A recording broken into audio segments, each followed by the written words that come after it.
Henry. Cat might beat your stuffy up. He was raised with a cat. He's gonna. He just wants to see you. The only dog in here that'll hurt a cat is Dean. Dean.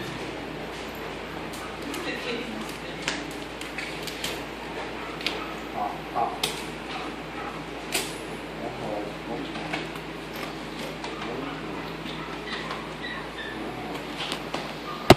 Should I let her off this?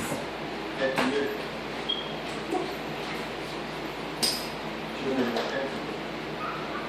don't want her taken off. Pretty brave. Giuseppe, come here. Watch to Giuseppe, believe it.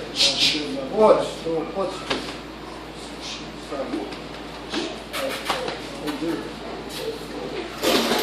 He'll chase that cat.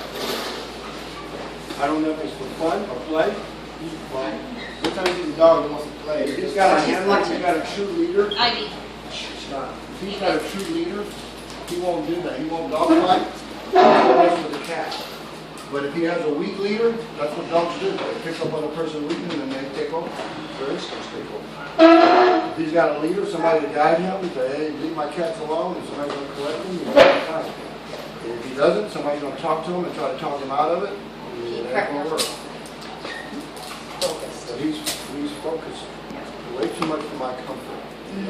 Introducing him in the right way. And not just put him in a room and say, okay, I think he's safe.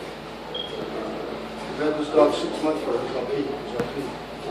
We've had this dog for 6 months just for obedience, and he was in bad shape as far as his emotional state of mind.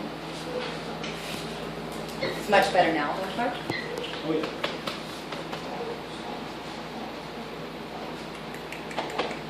And he needs 6 months more of this, and we'll go right back to where he was.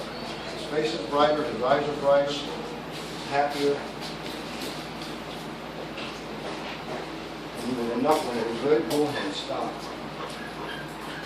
And it took us 2 weeks just to get him to sit comfortable. Make him sit. Don't quit, and just test him. So see if he's going to sit. No ma'am, he's not cat safe. Wow. He's too fixated. Okay. Right now he's watching that cat.